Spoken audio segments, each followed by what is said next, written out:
Yo, what's up guys, this is Farai Pascal and we're back again here. Welcome to my channel. If you haven't hit the subscribe button, please do hit it and the notification bell so you won't miss anything from this interesting channel. And today I'm talking to my homies Andile and Mnce. We're talking dating and relationships and life. So let's get to it.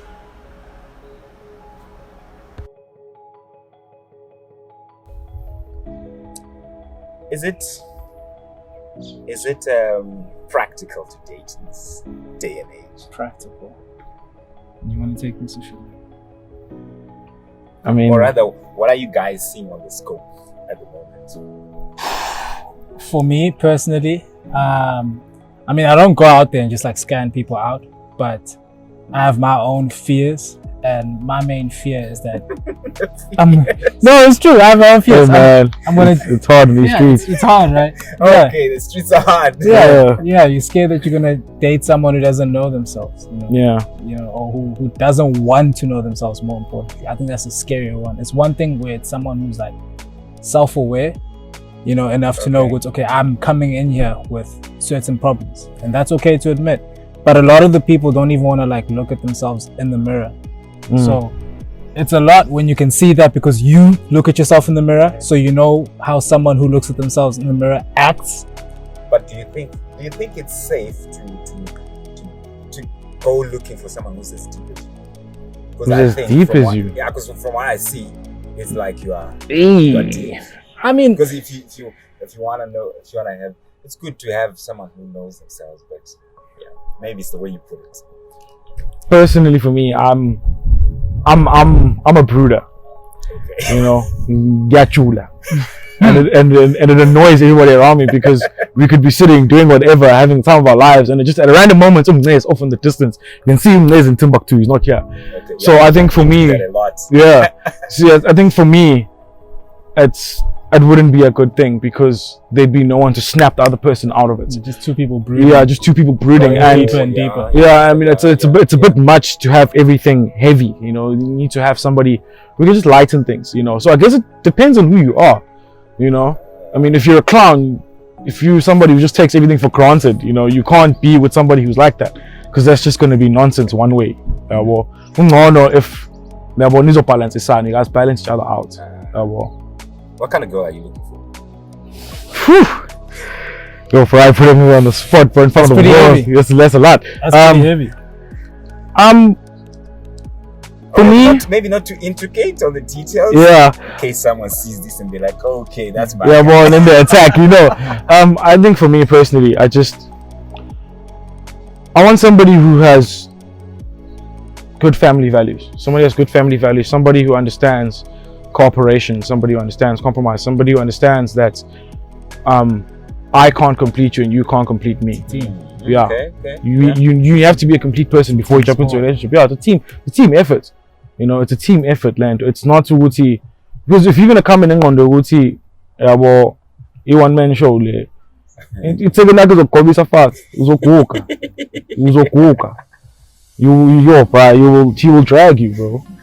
So I just umuntu bethu okwazi ukubambisana, umuntu okwazi ukunderstanda ukuthi kuyahlonishwa empilweni, umuntu okwazi ukubona bethu ukuthi ubhedile, because like Andile was just saying, it's a problem when someone doesn't understand or someone doesn't realize that they have traumas in the past and then they bring those traumas into a relationship. That's a very big problem because now they're going to bring those traumas and project them onto you. And you can't address it. And you can't address it because it doesn't actually involve you.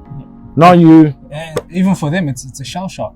Some people, maybe you try to introduce a little bit of it, a little bit of what you see, maybe because you've dealt with it and it's okay. I know how to get out of this, and I know for everyone it's different how to get out of it. But you have certain things that work to get out of a situation like that. Yeah. And you try to bring it to them in small little, bits, and you can see it's okay. My head is getting bitten off just for the small thing. It's a problem. But isn't it because, like they say, a stupid person doesn't know they're stupid? So in the that's a lot, man. That's So in the same vein, a person who's my opinion would be, some people who've had trauma before and it's affecting them now would know, but some would probably not know and it takes them probably getting educated about it or talking to other people, like in fact not talking about it as in projecting it on them to say you got this, but something like, as I used to go through something like this and I noticed it because I was doing something like this, and I realized, oh, these are signs of depression. And so when a person probably hears it like that, so now how would you handle that, where a person probably actually is naive to the fact that is ignorant to the fact that they've got things they project on? Well, as much as you can from I think a lot of people who come from a generation whose like parents were in apartheid or whose parents made it out of the township first, we already have some form of experience of dealing with someone who is not keen to accept past traumas. So already with your parents, you've kind of had like a breakdown course, a 101. It's okay, how do you communicate? How do you live, with someone and work with them, in the same household to see what's okay, let's get along in life.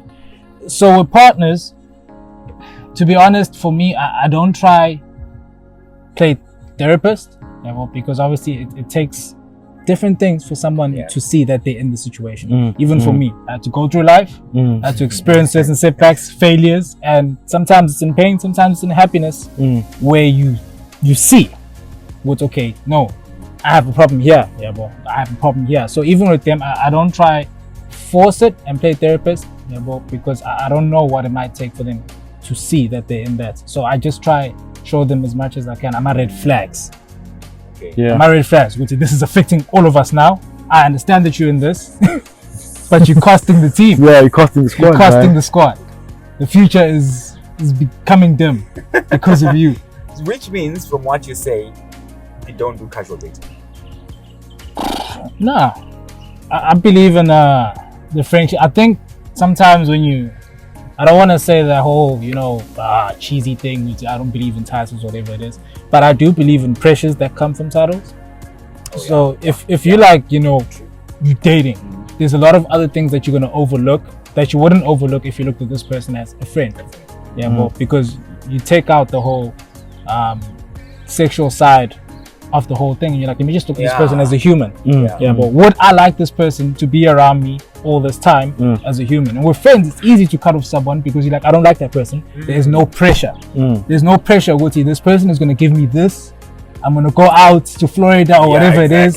We're going to do Instagram posts. But there's no exchange. You're just like, is this person good for me? Am I good for this person? Do we work? Finish and clear. That's how I see. I'd rather be friends. But just be natural, see what lines up.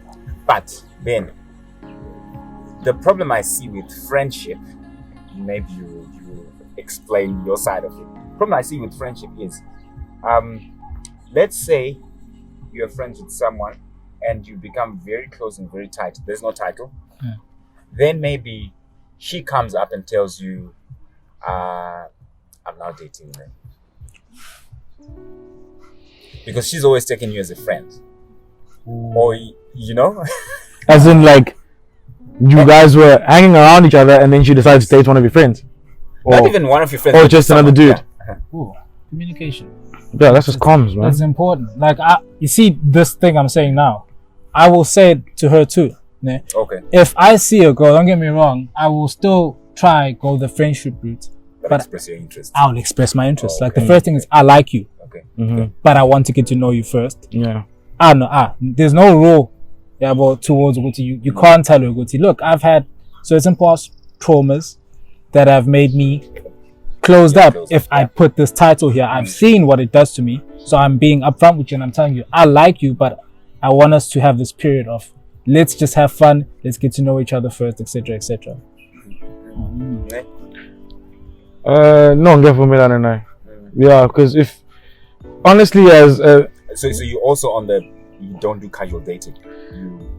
I don't like it. There's the drama and stress that comes with it isn't worth it anymore. It really isn't. There's a lot of things that go wrong. People lack certain maturity and they don't understand. They can't communicate between each other. And if you want a progression of these things, we need to talk about it. And that's a very big problem. A lot of us, we seem to we suck at communication, bro. We really suck at communication. Is it not because in most of our families, more especially African families, communication is not really emphasized upon? Like a simple example is most African parents never tell their children I love them. Yeah. They show that they love their children and they can kill for you, but they'll never tell you you woke up to them or you're going for rugby match, basketball match, love you. So now I think it comes down from that level of the communication was never there. So expressing our emotions, it doesn't come naturally. Yeah. And we've had to learn it outside. And I think the problem is when we learn it outside is when we learn it the wrong way. Yeah. And then now we express things in a different way. And to your point where you're saying friendship, I've always told people that I think what makes relationships break down, especially when you give them a title, is that when you say we're dating and there's a whole sex thing, expectation, or you're gonna buy me this and stuff like that, you tend to just focus on that, and you don't even focus on just the interaction of like, okay, you and I, let's just go to the beach and let's just focus on the actions. Yeah, you start focusing on the actions. They went out, they went hiking. What do we do? Yeah. What do we do without like looking at your situation? How are we compared to them? Yeah, but what have they had given to them compared to us? Are we in a situation to do this? Yeah. And also ignoring also what you yourself like, because most people probably they don't like what you call it, Florida. Yeah. That person probably just likes to go to a shiselama place. Yeah. Or do physical things. Exactly. Or build something. Things. Yeah, exactly. Or cook. And so they always sometimes, and I think it agrees with your first point, the person who knows themselves. So now this person is gonna force themselves into a lifestyle they're not, when in essence they just need to be simple about it. A lot of times forcing other people. Yeah, like, because as someone who's doing something, you can see what's okay, you like certain things, and then you realize what's okay. Right now, who I'm dating is your friends, I'm dating your Instagram expectations, I'm dating all these other things, and I can see it because I see the same things too. I have the exact same temptations, but I know